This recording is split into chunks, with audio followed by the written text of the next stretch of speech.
Hi friends, அஸ்ஸலாமு அலைக்கும். இன்றைக்கி பாருங்கள், எங்கள் ஊரில் செம்ம மழைங்க. பசங்களுக்கெல்லாம் லீவ் விட்டாச்சு. என்னடா செய்யலாம் மத்தியானத்துக்கு? ஐயோ, காலையிலே சமைச்சிருப்போமே, மத்தியானத்துக்கு என்னடா சமைக்கலான்னு பார்த்தா ஃப்ரிட்ஜை திறந்து பார்த்தா ஃப்ரிட்ஜில் நிறைய காய்கறிகள் இருந்துச்சு. ஸோ அதை போட்டு ஒரு சூடான இந்த மழைக்கு ஏற்ற மாதிரி சுட சுட சுட சுட வெஜ்ஜு பிரியாணியும், அதுக்கு பக்கா காம்பினேஷனான காலிஃப்ளவர் 65யும் ஆனியன் ரைத்தாவும் வச்சு தாங்க இன்றைக்கி சாப்பிட்டோம். சூப்பராக இருந்துச்சுங்க. இந்த மலைக்கு இந்த வெஜிடபிள் பிரியாணியும் காலிஃப்ளவர் பக்கோடாவும் சாப்பிடும்போது சூப்பராக இருந்துச்சு. இப்போ வாங்க அதை எப்படி செய்யலாம் நம்ம கிச்சனுக்கு போய் பார்க்கலாம். அதுக்கு முன்னாடி நம்ம சேனல் புதுசாக பார்க்குறீங்களா, நம்ம சேனலை சப்ஸ்கிரைப் பண்ணிக்கோங்க. இந்த வீடியோ பிடிச்சதுனா லைக் பட்டனையும் தட்டி விட்டுக்கோங்க. இங்கே பாருங்கள், நான் அடுப்பில் வந்து ஒரு குக்கர் வச்சுருக்கேன். குக்கர் நல்லா காஞ்சதுக்கப்புறமா ஒரு 2 ஸ்பூன் அளவுக்கு நெய் விட்டுக்கோங்க. நெய் இல்லைன்னா எண்ணெய் விட்டுக்கோங்க. நான் வந்து 2 ஸ்பூன் அளவுக்கு நெய்யும் ஒரு குழிக்கரண்டி அளவுக்கு எண்ணெயும் ஊற்றிருக்கிறேன். ஸோ அப்போ தான் நல்லா எண்ணெயெல்லாம் நல்லா ஊற்றி சாப்பிடும்போது நல்லா சூடாக சாப்பிடும்போது நல்லா டேஸ்ட்டாக இருக்கும். இப்போ எண்ணெய் நல்லா காஞ்சிருச்சு.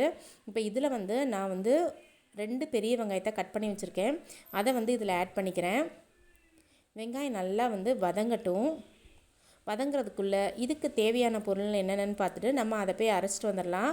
நல்லா வந்து வெங்காயம் வந்து கொஞ்சம் கோல்டன் ப்ரௌன் ஆகிற அளவுக்கு வதங்கினா போதும். இப்போ இதுக்கு தேவையான பொருள் என்னென்னு பார்த்துடலாம். பாருங்கள், இங்கே பாருங்கள், 2 பட்டை, ஒரு சின்ன துண்டு பட்டை, 3 கிராம்பு, 2 ஏலக்காய், ஒரு கைப்பிடி புதினா, ஒரு கைப்பிடி கொத்தமல்லி தழை.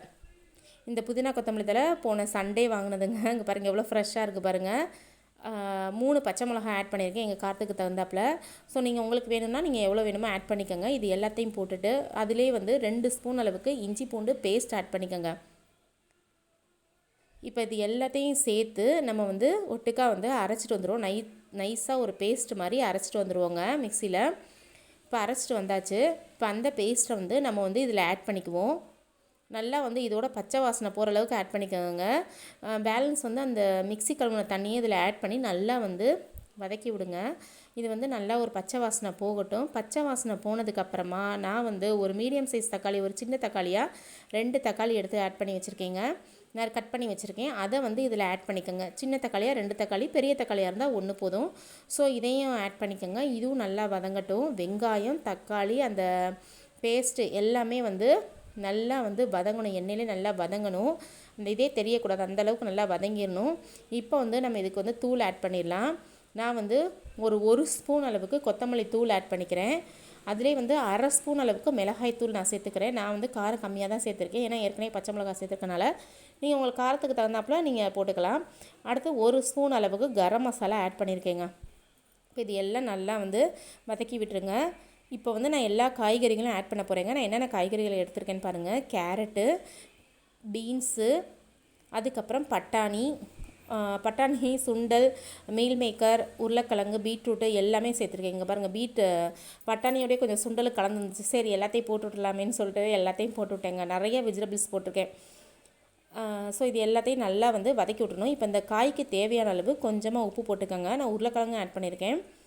காய் வதங்கிறதுக்கு தேவையான அளவு உப்பு போட்டு நல்லா வதக்கி விடுங்க. நான் இதிலே வந்து கொஞ்சமாக ஒரு 2 குழிக்கரண்டி அளவுக்கு தயிர் ஆட் பண்ணிக்கோங்க. சின்ன குழிக்கரண்டி இருக்கும் இல்லையா, அதில் 2 குழிக்கரண்டி அளவுக்கு தயிர் ஆட் பண்ணிக்கோங்க. உப்பு போட்டாச்சு. இப்போ இது எல்லாத்தையும் நல்லா வந்து வதக்கி விடுங்க. இப்போ இதிலே கொஞ்சம் நேரம் நல்லா வந்து காய்கறி எல்லாம் வேகட்டும். தண்ணி எதுவும் ஊற்றிடாதீங்க. இந்த தயிர், இந்த வெங்காய தக்காளியோடைய இது காய்கறி கொஞ்சம் லைட்டாக ஒரு 1/4 வேக்காடு வந்துடும். வெந்ததுக்கப்புறமா நம்ம இதுக்கு தேவையான அளவு தண்ணி ஊற்றிக்கலாம். பாருங்கள், நான் வந்து இந்த டம்ளரில் 2 டம்ளர் அரிசி எடுத்துருக்கிறேன். ஸோ எங்கள் டம்ளருக்கு 1 டம்ளருக்கு 2 டம்ளர் தண்ணி நான் சேர்த்துக்குவேன். மொத்தமாக 5 டம்ளர் தண்ணி எடுத்துருக்கேன். நான் 5 டம்ளர் தண்ணியும் கழனியாகவே எடுத்துருக்கேன். அரிசி கழுவுன 2ஆம் தண்ணி இருக்கு இல்லையா, அதில் தான் இன்றைக்கி நான் செய்ய போகிறேன். தேங்காய் பால்லையும் சில டேஸ்ட்டாக இருக்கும். அரிசி கழுவுன தண்ணியில் செஞ்சால் அது ஒரு டேஸ்ட்டாக இருக்கும். நீங்கள் ஒவ்வொரு விதமாக செஞ்சு பாருங்கள், சூப்பராக இருக்கும். நான் இப்போ அரிசி கழுவுன தண்ணியில் தான் இதில் ஆட் பண்ணியிருக்கேன். நல்லா இது வந்து கொதிக்கட்டும். இப்போ உப்பு சரி பார்த்துட்டு கொஞ்சமாக போட்டுக்கோங்க. உப்பு கொஞ்சம் சுருக்குன்னு இருந்தால் தான் சாப்பாட்டுக்கு வந்து கொஞ்சம் சாப்பிடும் போது அரிசியிலையும் சேர்ந்து நல்லா டேஸ்ட்டாக வரும். ஸோ இப்போ வந்து நல்லா இதை மூடி போட்டு கொதிக்க வச்சிடலாம். இங்கே பாருங்கள், நல்லா வந்து கொதிச்சிருச்சு. இப்போ நம்ம வந்து அரிசியை வந்து நான் போட்டுக்கிறேன். நான் நார்மல் வந்து புழுங்கல் அரிசி தான் ஆட் பண்ணுறேன். ஸோ அதையே போட்டுக்கோங்க. உங்கள்கிட்ட பிரியாணி அரிசி அதையே ஆட் பண்ணிக்கலாம். நார்மல் புழுங்கல் அரிசியை கழுவி எடுத்து வச்சுருக்கிறேன், அதை தான் இதில் ஆட் பண்ணுறேன். இப்போ அரிசியை போட்டுட்டு நல்லா வந்து கிளறி விடுங்கங்க. இதில் நிறைய காய்கறிகள் இருக்கிறனால குழந்தைங்களுக்கு வந்து காய்கறிகளோட சத்து வந்து இதிலே கிடச்சிருங்க. காய்கறி சாப்பிடாத குழந்தைங்க கூட இப்படி கொடுத்தா கூட சாப்பிடுவாங்க. இங்கே பாருங்கள், இதை நல்லா கிளறி விட்டுட்டு நல்லா வந்து குக்கரை மூடி போட்டு ஒரு 2 விசில் விட்டு இறக்குனீங்கன்னா சூப்பராக அந்த பிரியாணி ரெடி ஆயிருங்க. ஒரு கொதி வரட்டும். இங்கே பாருங்கள், இந்த மாதிரி கொதி வந்ததுக்கப்புறமா குக்கரை வந்து விசில் போட்டு மூடிடலாங்க. சூப்பராக இருக்குங்க, கம்ம கம்மன்னு வாசம் அப்படியே தூக்குது.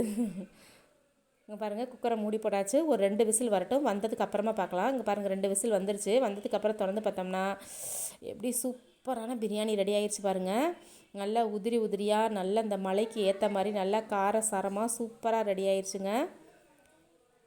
நீங்களும் இதை உங்கள் வீட்டில் செஞ்சு பார்த்துட்டு எப்படி இருக்குன்னு கீழே கமெண்ட் பண்ணுங்கள். எப்பயும் போல் என் சேனல் பிடிச்சிருந்துச்சுன்னா லைக் பண்ணி ஷேர் பண்ணி மறக்காமல் சப்ஸ்கிரைப் பண்ணுங்கள். சூடான வெஜிடபிள் பிரியாணியோட இந்த மழை நேரத்தை சூப்பராக என்ஜாய் பண்ணுங்கள். பாய். அஸ்ஸலாமு அலைக்கும்.